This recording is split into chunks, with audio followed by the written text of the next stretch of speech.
Maintenant, si je dois postuler à une entreprise, je regarde pas juste le salaire et l'annonce, je regarde qu'est-ce que je vais faire au sein de cette entreprise. Est-ce que j'aurai vraiment un rôle qui va changer les choses? Est-ce que j'aurai vraiment un métier de sens? On cherche le sens. J'ai entendu que les formations, à la fois, elles n'étaient pas super adaptées à la demande et en l'occurrence précisément dans l'industrie.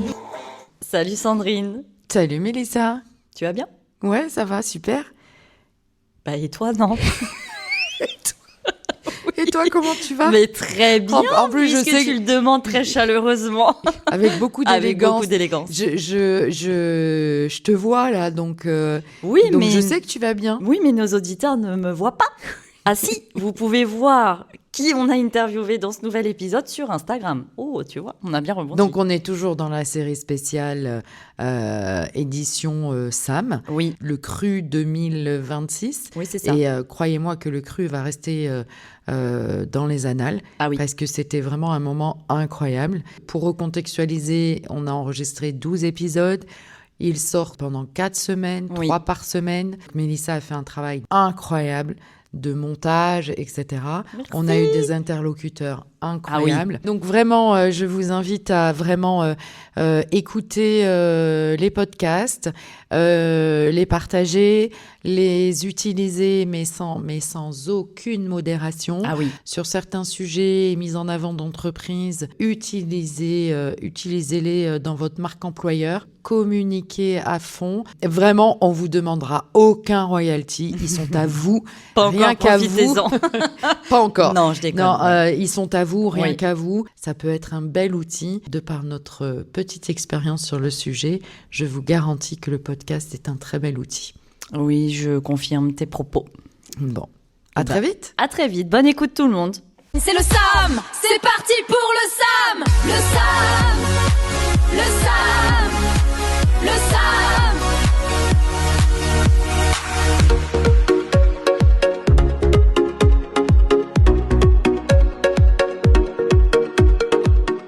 Bonjour à tous les deux. Bonjour, bonjour. Bonjour.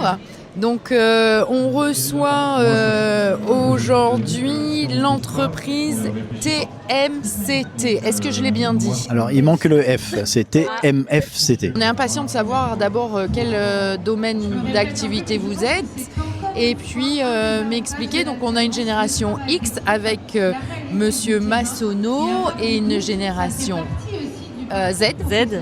Ouais, avec Noëlla. Donc, est-ce que vous voulez nous parler un peu de vous?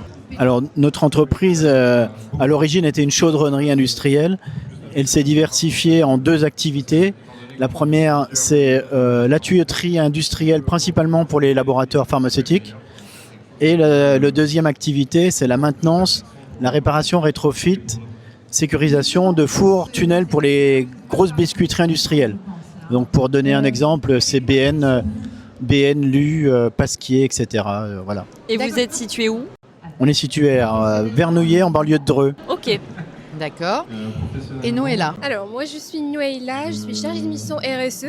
RSE, pour les personnes qui ne connaissent pas la RSE, c'est la responsabilité sociétale des entreprises. Donc, ça fait presque 1 an que j'ai rejoint la société TMSCT. Avant, j'ai fait un master en management et développement durable et puis j'ai fait un MBA en RSE.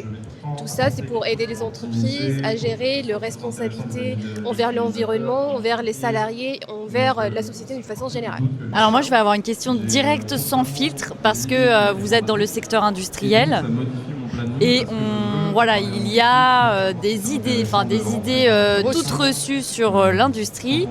Est-ce que vous avez des difficultés de recrutement? Et si oui, pourquoi d'après vous? Alors, on n'a pas vraiment de difficultés de recrutement. On a des difficultés de trouver des gens compétents. Ah. Mais sinon, le métier n'effraie pas. Apparemment, il n'effraie pas ni les jeunes ni les moins jeunes. Mais c'est juste que les postulants n'ont pas forcément le bagage nécessaire pour nous intégrer. Donc, si en synthèse, je peux dire que les métiers de l'industrie d'aujourd'hui ne correspondent pas aux formations proposées aux personnes, c'est ça? Oui, les formations elles sont largement insuffisantes. et que ce soit en avant-bac ou post-bac, un bac plus 2 en tout cas. Ouais, parce que la technologie change. Parce qu'ils n'ont pas assez ils ont pas assez vu de concret, parce que il leur manque des compétences. Quand on compare par exemple un CAP chaudronnerie début du siècle, enfin siècle dernier, Ça nous rajeunit pas, ça. et aujourd'hui, c'est incroyable. À l'époque, ils savaient faire des calculs mathématiques qu'aujourd'hui, alors c'est pas forcément nécessaire. Aujourd'hui, c'est les ordinateurs qui font les calculs mathématiques, mais seulement ils avaient une capacité d'analyse que aujourd'hui ça manque sur les jeunes qu'on trouve sur le marché. Donc ça, c'est effectivement pas de problème de recrutement, mais une formation pas forcément adaptée aux attentes. Exactement, pas du tout adapté aux attentes, ce qui fait que on aura plutôt tendance à favoriser deux types de recrutement, l'apprentissage, parce que comme ça on les a formés, Exactement. on les a formés à notre métier, à notre exigence, ou alors des gens expérimentés. Et donc là, dans le cadre de votre activité, vous intégrez des alternants. On en intègre très régulièrement, si tant est qu'on ait des postulants, parce qu'il y a des années on n'a pas de postulants, d'autres on en a beaucoup. En l'occurrence, aujourd'hui on a une fille en atelier chaudronnerie. Oui, en ce moment, on a uniquement une seule apprentie parce qu'on n'a pas eu de candidature l'année dernière. Est-ce que vous pensez que c'est lié à l'image du monde industriel, justement, où on pense peut-être que c'est travailler à l'usine et c'est tout? En fait, les métiers manuels, on a l'impression que c'est des métiers dans lesquels on relègue les enfants qui ne sont pas capables de faire un bac général. Et malheureusement, c'est pas comme ça que ça devrait marcher. Si on se dirige vers des métiers manuels, c'est parce qu'on a envie de les faire. Et je donnais tout à l'heure l'exemple j'avais fait une présentation dans un collège, et puis il y a une fille qui arrive, donc une collégienne, et qui dit à sa mère: ah, regarde, c'est de la chaudronnerie, c'est ce que je veux faire. Et sa mère lui dit non, mais tu peux pas faire ça, il faut que tu fasses un bac général. Comme ça, tu auras au moins ton bac. Et sa fille lui dit: t'as vu ce que tu fais avec ton bac, t'es au chômage. Oh waouh! Mais je suis sûr que la mère, elle a dû la pousser à faire le bac général. Mais en même temps, on est de la même génération et nous, on a été éduqués de cette manière-là, où on devait absolument faire de longues études générales. Et en fin de compte, aujourd'hui, les jeunes, ils n'ont plus envie de faire ça. Alors, ils ont la possibilité de le faire.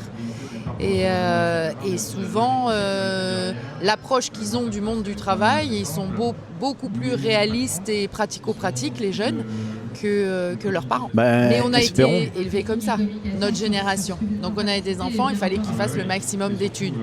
Au bout du bout, on avait tort, on avait raison, c'était la temporalité, on pensait comme ça. Les choses changent et le dispositif de l'alternance aussi. Est-ce que, Noëlla, les études, elles ont été en alternance ou... Oui, j'ai fait 2 ans d'alternance, j'ai pu faire des stages avant d'être en alternance.